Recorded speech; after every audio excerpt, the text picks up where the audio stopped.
You are no longer my son. That was my father's gift. On Christmas, along with a custody termination letter. His last words sent my life spiraling in a whole new direction. After 8 years of silence, we met at the hospital, and he begged me for forgiveness. Hey everyone! Before we jump into today's video, I need your help. We've noticed the channel is losing some traction, and subscribing is one of the best ways you can support us. It's quick, free, and it helps us keep bringing you awesome content. Your support means the world. Let's keep this channel growing together. Thanks so much. Now let's start the video. Hey Reddit! Never thought I'd share this story, but here we are. What happened still messes with my head, but figured some of you might relate to getting screwed over by family. I was falsely accused of SA by my stepsister, and my father believed it. I suffered on the streets for years because of that lie. But 8 years later, I got the news of what happened to them. Fair warning, it gets ugly. But seriously read the whole thing because I need an answer. Here's what went down. This happened when I, 25 male, was 15. Christmas Eve 2014. We're sitting around our living room. The tree's all lit up, presents underneath, whole Norman Rockwell thing going on. My stepmom Lilith and my half-sister Ariel had just opened their main gifts. Dad was in his recliner looking pleased with himself. I'm waiting for my turn when there's this knock on the door. Dad gets up, comes back with Mr. Carlson, our family lawyer. Guy looked uncomfortable as hell, carrying this briefcase like it weighed 1,000 pounds. Sam, my dad says, voice totally flat. Mr. Carlson needs to witness something.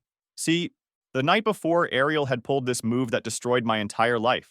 I was in my room playing Call of Duty when she comes in crying. Real tears, whole performance. Says she needs to tell Dad something important about me. Next thing I know, Dad's pounding on my door at like midnight. Comes in with this look I'd never seen before. Pure disgust. Behind him, Lilith's got her arm around Ariel, like she's protecting her from me. Ariel told me what you did, he says. Won't even say the words. Pack your things. You're gone tomorrow. I'm standing there trying to figure out what the hell he's talking about. What did I supposedly do? That's when Ariel looks at me with these crocodile tears and says, You know what you did? But here's the thing. I literally had no idea. I barely talked to her unless I had to. She was 14, bratty as hell, and always trying to get me in trouble for stupid stuff. But this was different. Spent that whole night trying to figure out what she could have said. So Christmas Eve, Mr. Carlson's sitting there with custody termination papers spread out on our coffee table, right next to the unopened presents with my name on them. Because of what you did to your sister, Dad says, you're no longer part of this family. I tried explaining that I had no clue what he was talking about. Asked him to tell me exactly what Ariel said so I could defend myself. But Lilith jumps in with this fake, concerned voice. Asking for details just proves your guilt. You're sick. That's when I realized how screwed I was. Whatever Ariel had accused me of, it was bad enough that nobody wanted to hear my side. Dad throws my suitcase onto the lawn. I'm getting pushed out the door while neighbors are driving by looking at Christmas lights. The gift I'd saved up to buy him, this vintage Metallica vinyl he'd mentioned wanting, went flying with me. Then I looked up at him and asked, voice choked, Why do you always take her side? She's not even your real daughter. With that same even tone, not a flicker of emotion, he replied, She is my real daughter. And you? You're nothing anymore. Then he slammed the door shut. Only person who showed any kindness was Mrs. Bennett next door. She came over after watching the whole thing, pressed $40 into my hand and whispered, I don't believe it. Come find me if you need help. Her daughter dragged her inside before she could say more. I sat on those steps for hours in the cold, watching families drive by with their cars full of presents. Meanwhile, I'm sitting there with everything I owned in one suitcase. That night, I walked away from the only home I'd ever known, carrying nothing but that suitcase, some legal papers I couldn't even read properly, and whatever money Mrs. Bennett had given me. Didn't know it then, but that was the last Christmas I'd ever have as somebody's son. So I'm walking through my neighborhood on Christmas morning with this suitcase, watching families through their windows opening presents. Every house had that warm glow, kids running around in pajamas, whole picture-perfect thing I'd never be part of again. Mrs. Bennett's $40 got me a bus ticket to the next county over. I remembered my grandmother lived somewhere east with orange groves, figured maybe she'd take me in. Wrong move. Got off at the wrong stop, walked around for hours asking random people if they knew her. Nobody had a clue. First night sleeping outside was brutal. December in Texas isn't exactly tropical, and I had no idea what I was doing. Found this overpass where some other homeless people were hanging out. They mostly ignored me except for this one guy who warned me to watch my back. Fresh meat like you won't last a week, he said. Especially pretty boys. That scared me more than being hungry. Next few towns I tried, same story. Youth services couldn't help because I was a biological child with no documented abuse. Even tried calling the cops once to report what happened, but without proof of anything illegal, they basically told me to call my dad and work it out. How do you prove something didn't happen? The days started blending together. Park benches, gas station bathrooms, whatever food I could get from dumpsters behind restaurants. My clothes fell apart fast. Those shoes I was wearing when I got kicked out? Done after a week of walking on concrete all day. One night I got really sick. Fever, shaking, the works. Ended up collapsed behind this 24-hour Whataburger. Figured I was gonna die right there next to the grease trap. That's when I met Roy. Woke up on cardboard with a heavy coat over me. This guy with a beard and eyes that had seen everything was sitting next to me holding water. "Thought you were gone, kid," he said. "Fever like that'll kill you quick out here." Roy became my teacher. Lived behind an abandoned warehouse in what he called the forgotten corner. Showed me the ropes, how to scavenge, where to sleep safely, how to avoid the wrong people. But here's where it gets dark, and I'm not proud of this part. About 3 months in, I was so angry and hopeless that I started using. Roy knew this dealer who hung around the industrial district. Just pills at first, Percocet, Oxy, whatever numbed the rage I felt about my situation. "Pain's pain," Roy told me when he caught me high one night. "Whether it's your body or your soul." For about 6 months, I was a complete mess. Spent whatever money we made scrapping on pills instead of food. Lost probably 30 pounds, looked like a skeleton. There were days I'd wake up and hope I wouldn't. The lowest point came about 4 months into my pill habit. I was walking back from scoring behind this abandoned auto parts store when these 3 guys jumped me. Looked like gangbangers. Tatted up, probably mid-20s. Definitely not people you wanted to mess with. "Look what we got here," the leader said. "Skinny boy in our territory." I tried to explain I was just passing through, but they weren't interested in conversation. Started going through my pockets, found the pills I just bought with my last 20 bucks. "Well, well," one of them said. "Junkies got some good stuff." That's when I made the stupidest decision of my life. I tried to grab the pills back. They beat the hell out of me. I'm talking proper beat down. Kicks to the ribs, punches to the face, the works. Left me bleeding in an alley behind a dumpster with nothing but the clothes on my back and a splitting headache. Took me 3 days to be able to walk properly again. Roy found me there the second morning. Brought me water and some crackers he'd gotten from somewhere. "This is what happens when you chase the dragon," he said, looking at my busted face. "Makes you do stupid things that get you hurt. That beating should have been my wake-up call, but addiction doesn't work that way. When you've got nothing, pain starts to feel like the only thing that makes sense." The pills weren't about getting high. They were about turning the volume down. And once you start chasing silence, you stop noticing how loud your life's falling apart. Instead of getting clean, I just got more desperate.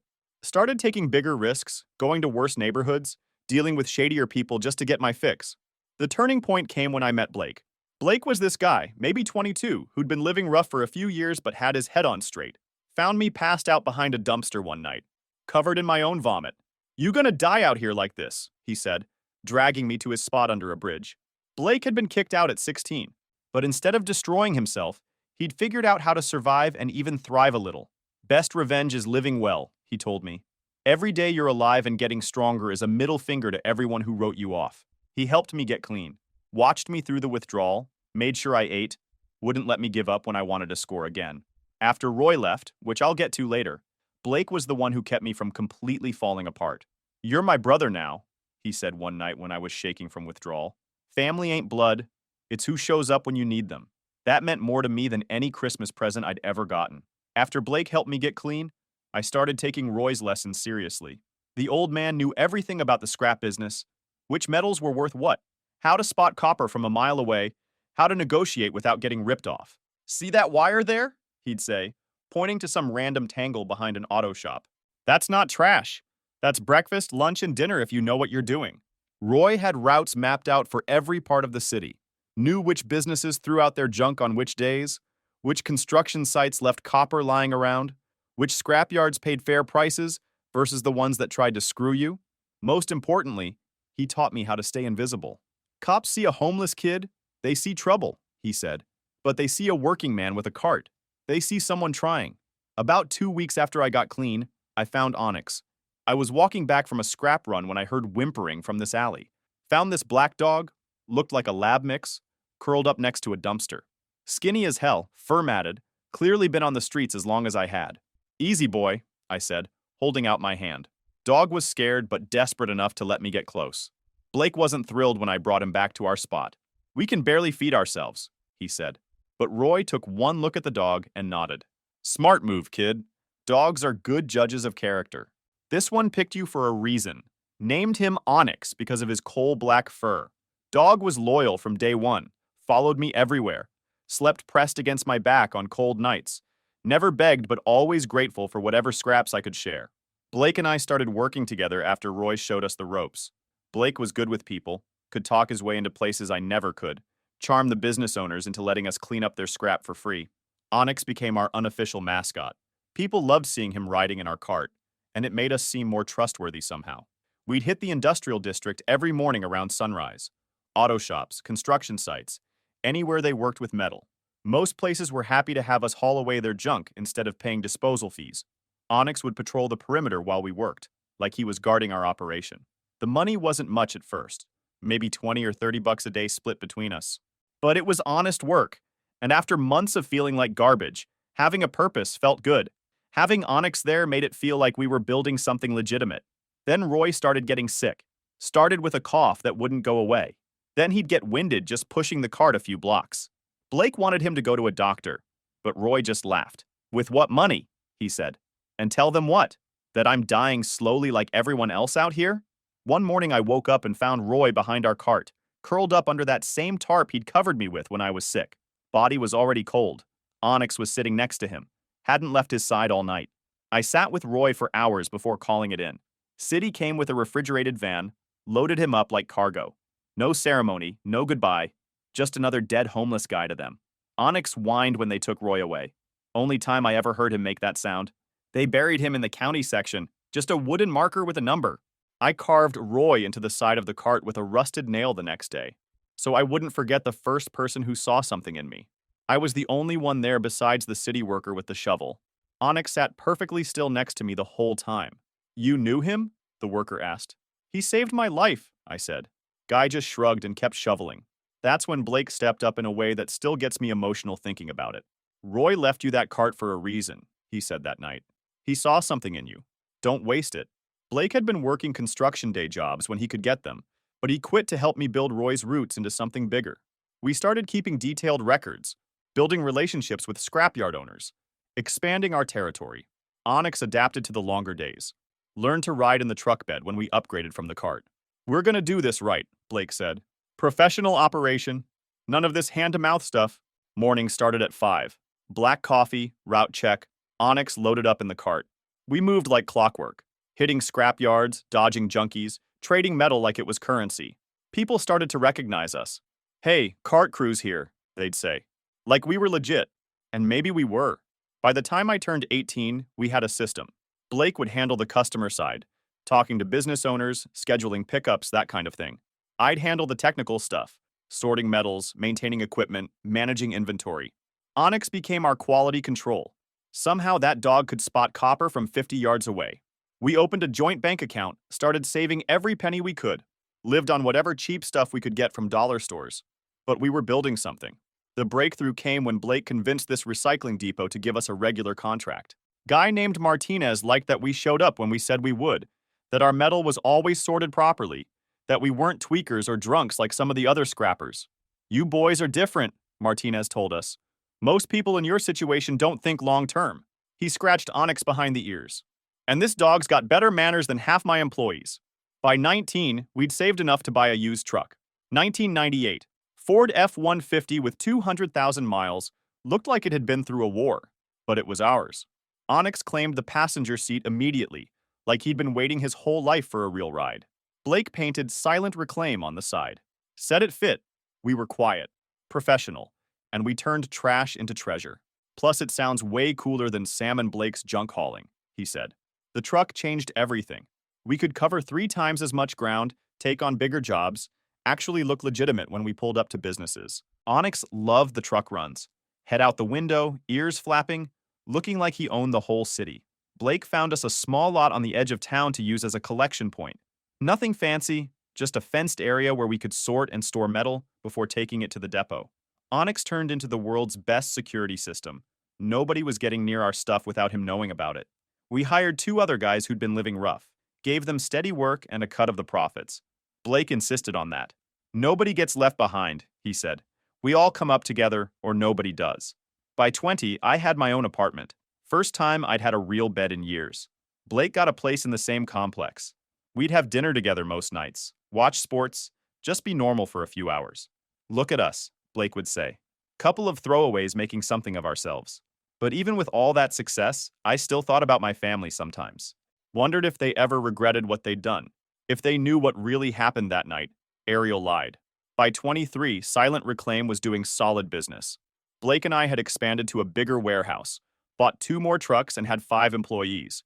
We were pulling in good money, not rich, but comfortable. Had health insurance, retirement savings, the whole adult thing figured out. Blake had become the brother I never had. Guy would take a bullet for me, and I'd do the same for him. We'd barbecue on weekends, double date sometimes, just lived like normal people who happened to run a scrap business. Onyx had become the unofficial office dog. Employees loved him. Clients remembered us because of him. Then one day, I'm at a gas station near the New Mexico border when I hear someone call my name. Turn around and it's Mrs. Bennett, the neighbor lady who'd helped me that Christmas Eve. Onyx was in the truck, but he started getting agitated the second he saw her. Not aggressive, just alert. Dogs pick up on energy like that. She looked way older, hair completely white, seemed frailer, but she recognized me right away. Started crying the second she saw me. I never believed it, she said, hugging me. Not for 1 second. We talked for about 20 minutes before her family picked her up. She told me some things that made my head spin. Onyx kept his eyes on her the whole time, like he was reading her to see if she was trustworthy. Turns out she'd been keeping tabs on my family all these years. And what she told me was wild.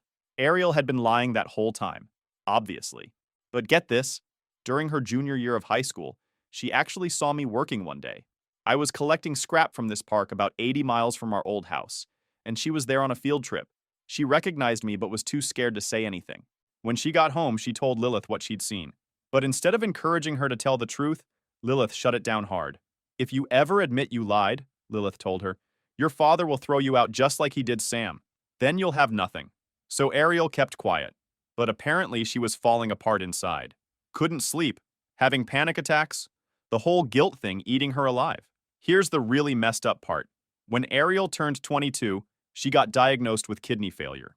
When doctors asked about family medical history and potential donors, she finally broke down and told my dad the truth, the whole truth. About lying that Christmas Eve, about seeing me years later, about everything. Dad apparently just sat there for a long time, then got up and walked out of the room. Started drinking heavily after that, quit his job, spent most days just staring at nothing. Mrs. Bennett said anytime someone mentioned my name, he'd get this look in his eyes like he was seeing a ghost. They had to sell the house to pay for Ariel's medical bills. Moved into some apartment, burned through their savings trying to keep her alive. But here's what really got me. Ariel had been trying to find me for 2 years. Searching online, calling old friends, but she never found anything because I'd changed my name slightly for the business. Used my middle name instead of my first. Mrs. Bennett telling me all this was like getting hit by a freight train. Part of me felt vindicated. I'd been right all along. But another part just felt empty. Like, what was the point of being right if it took 8 years to prove it? Few months later, I'm at the warehouse going over payroll when someone shows up unannounced. Onyx started growling before I even looked up. Deep warning sound I'd never heard from him before. Look up and it's Lilith, my former stepmother. Onyx stayed between us the whole time, hackles up. Dog knew evil when he smelled it. Started with this whole performance about how sorry she was, how she should have believed me, how the family fell apart after I left. Real Oscar-worthy stuff. But then she got to the real reason she was there. Ariel's dying. The kidney failure is getting worse. We've tried everything, but we can't afford a transplant. You've done well for yourself. Please help her. That's when I understood. She wasn't there to apologize. She was there to shake me down for money, for the daughter who destroyed my life with her lies. I looked at her standing there with this fake hope in her eyes, waiting for me to be the hero of her story. Onyx never took his eyes off her, ready to move if she tried anything. Let me get this straight, I said. You threw me out based on lies. Let me live on the streets for years. Never once tried to find me or make it right. And now you want me to pay for her medical bills? She started crying, but it felt manufactured. She was just a child. She didn't understand the consequences. She was 14, I said. Old enough to know what those words meant. old enough to know what would happen to me. I told her to get out and never come back. Watched her drive away in this beat-up Honda with duct tape holding the bumper on. Onyx relaxed the second her car disappeared, came over and nudged my hand like he was checking if I was okay. That night, Blake found me in the warehouse just sitting in the dark. Onyx was pressed against my legs, solid and warm. "You okay, brother?" he asked. I told him everything. About the visit, about what Mrs. Bennet had said, about how they wanted me to save the person who'd ruined my life. Blake listened without saying anything, then sat down next to me. Onyx positioned himself so he was touching both of us. "You know what the difference is between us and them?" he said finally. "We learned to stand on our own. They never did. They're still the same people who threw away a kid rather than ask questions." That's when I knew I'd made the right call. After Lilith's visit, I couldn't shake the thought of Ariel lying in some hospital bed. Not because I felt sorry for her. Honestly, I didn't. But because I kept thinking about what Mrs. Bennet had said about her finally telling the truth. Blake could see I was wrestling with something. Onyx, too. Dog kept bringing me his leash like he wanted to go for walks, which was his way of telling me I needed to clear my head. "You're thinking about helping her, aren't you?" Blake said one night while we were closing up the warehouse. "Maybe," I admitted. "Not for her sake, but just to put this whole thing to rest." Blake nodded slowly. "I get it. But remember, forgiveness doesn't mean you have to fix their problems. You can forgive someone and still let them deal with the consequences of their actions." Smart guy, my brother. But Mrs. Bennet kept calling. Said Ariel was getting worse, that she was asking about me every day. Finally, she gave me the hospital information. "I'm not telling you what to do," Mrs. Bennet said, "but that girl has been carrying this guilt for 8 years. Whatever she did wrong, she's paying for it now." So I drove to the hospital. 800 miles back to my old city. Took me almost 13 hours. Onyx rode shotgun the whole way, occasionally putting his paw on my arm when he sensed I was getting too tense. The whole drive I kept thinking about what I'd say, how I'd handle seeing her again. Found the hospital, got her room number. Hospital had a no pets policy, so I had to leave Onyx in the truck with the windows cracked. He didn't like it, but understood. As I'm walking down the hallway, I see him through the window. My dad, sitting next to Ariel's bed. He looked destroyed. Gray hair, hunched shoulders, like he'd aged 20 years and 8. For a second, I almost felt bad for him. Then I remembered that Christmas Eve, and the feeling passed. I waited in the hallway until he left. Took about 30 minutes. When he finally walked away, I could see he was crying. Only then did I go into the room. Ariel looked nothing like the bratty 14-year-old who destroyed my life. She was tiny, hooked up to all these machines, skin pale as paper. The medical chart said, "Critical, kidney failure." When I said her name, she opened her eyes. Took a few seconds to focus. Then she saw me and started sobbing. "I'm so sorry," she whispered. "I never meant for it to go that far. I was just angry that you were Dad's favorite, and I wanted to hurt you. I didn't think he'd actually kick you out." I pulled a chair up next to her bed. Her hand was ice cold when I took it. "You knew exactly what would happen," I said quietly. She cried harder. I tried to take it back the next day, but Mom said it was too late, that Dad would never believe me if I changed my story. "So you let me live on the streets for 8 years, rather than tell the truth." "I was scared," she said. "I was just a kid." I looked at her lying there, probably dying, definitely suffering. Part of me wanted to feel sorry for her, but mostly I just felt tired. "You want to know something?" I said. "I was homeless for years because of your lie. Lived behind dumpsters, ate garbage, got beat up by strangers. There were nights I wanted to die because I couldn't understand what I'd done wrong." She was crying so hard she could barely breathe. "But here's the thing," I continued. "All that suffering made me stronger. So in a way, you did me a favor." She looked confused. I stood up and looked down at her. "You made your bed. Now lie in it." Then I walked out, leaving her crying behind me. In the hallway, I ran into my dad. He was coming back with coffee, saw me, and just froze. "Sam," he said, voice cracking. I looked at him for a long moment. This man who'd raised me, who'd taught me to ride a bike and throw a football, who'd held me when my mom died, who'd also thrown me away without a second thought. He started crying. "She told me what she'd done, how she lied. I've been trying to find you for years." "Too late," I said. "You had 8 years to figure out the truth. 8 years to wonder if maybe your son wasn't a monster. But you didn't, did you? You slept just fine knowing you'd thrown away a kid." I walked past him toward the elevator. "I'm sorry," he called after me. "I'm so sorry." I hit the elevator button and waited. When the doors opened, I turned back to him. "Save it for someone who cares," I said. Got back to the truck and Onyx was waiting exactly where I'd left him. Tail started wagging the second he saw me, like he was saying, "You did what you needed to do, now let's go home." After I walked out of that hospital, I thought I was done with my old family forever. Turns out karma wasn't finished with them yet. Mrs. Bennett kept me updated over the next few months. Said she felt responsible for getting me involved in the first place, so she wanted me to know how everything played out. Ariel died about 6 weeks after my visit. Kidney failure, heart complications, the whole thing. Mrs. Bennett said she spent her last days asking for me, wanting to apologize again. But I was done with apologies. The funeral was small. Just my dad, Lilith, a few relatives who barely knew her. Mrs. Bennett went out of respect, but said it was one of the saddest things she'd ever seen. But here's where it gets interesting. About a month after Ariel died, my dad apparently found some old diary of hers. Pages and pages about how guilty she felt, how she wanted to tell the truth but was scared of losing everything, how she saw me that day in the park and wanted to run to me but couldn't. But the real thing was what she wrote about Lilith. Turns out my stepmother had been way more involved than anyone knew. She's the one who coached Ariel on what to say that Christmas Eve.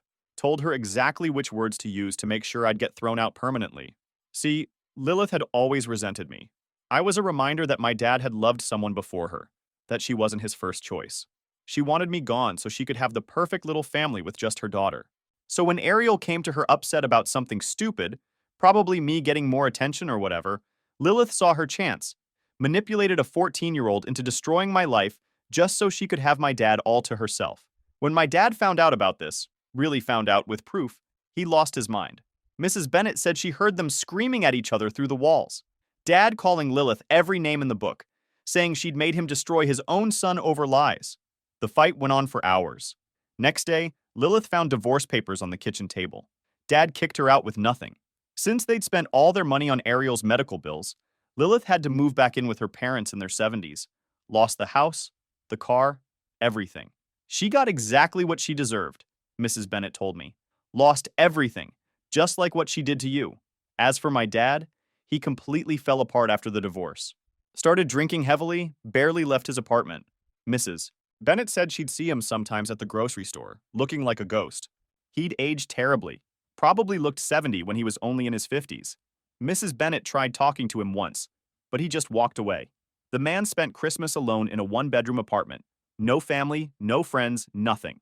Just him and whatever guilt was eating him alive. Meanwhile, Blake and I were killing it. Silent Reclaim had grown into a real company. 12 employees, contracts with major construction firms, legitimate office space. We were both doing well enough to buy houses, nice cars, the whole American dream thing. Onyx had his own doggy door and a yard to patrol, living better than most people. Blake met this girl Daniela who was perfect for him. I was his best man when they got married last year. Their wedding was more family than I'd ever had growing up. Onyx was the ring bearer. Walked down that aisle like he owned the place. Had the rings tied to his collar with a ribbon. Blood don't make family, Blake said in his speech. Loyalty does. And this man right here has been more of a brother to me than anyone I share DNA with. But the best part was Mrs. Bennett. She became like a grandmother to both of us. Came to Blake's wedding. Sends us Christmas cards. Calls to check on us. Real family, you know? She spoils Onyx rotten whenever she visits. Always brings him these fancy treats. She told me once that my dad had tried to reach out to her, asking if she knew how to contact me. Wanted to apologize, maybe try to make things right. What did you tell him? I asked. I told him some bridges can't be rebuilt, she said. That he had his chance to be a father, and he blew it. Now he gets to live with that choice. It's been 2 years since I walked out of that hospital room. Getting thrown out at 15 taught me things about resilience, independence, and self-reliance that most people never learn. I can handle anything now because I've already survived the worst thing that could happen to me. Plus, I learned that loyalty comes from the most unexpected places. Sometimes it's a homeless guy who saves your life. Sometimes it's a stray dog who never leaves your side. Blake and Daniela had their first kid last month. Little boy they named Roy after the old man who saved my life. Asked me to be the godfather, which honestly choked me up more than I expected. This kid's gonna have the best uncle in the world, Blake told me when he handed me his son for the first time. And the best guard dog, too. That's my family now. Blake, Daniela, little Roy, Mrs. Bennett, and Onyx. People who chose to be in my life instead of people who were stuck with me by biology. As for my original family, well, they got what they deserved. Lilith's working retail in her 60s, living in poverty, dealing with the consequences of manipulating a child to destroy an innocent person. My dad's alone in some apartment, probably drinking himself to death with guilt. My life now is better than it ever would have been if I'd stayed in that house with people who were ready to believe the worst about me. I own my own business, have real friends, live on my own terms. None of that would have happened if I'd been coddled and protected my whole life. And I've got the best damn dog. So yeah, getting kicked out on Christmas Eve was the worst thing that ever happened to me. But it was also the best thing, because it showed me what I was really made of. The boy who got thrown out that Christmas Eve died on those streets. The man who built something from nothing was born there too, and I wouldn't trade that man for anything. But here's my question for you, Reddit. Was I too harsh when I told Ariel she made her bed? Now that I know Lilith was the one pulling strings behind the scenes, sometimes I think maybe I should have said something else in that hospital room. Then again, maybe not.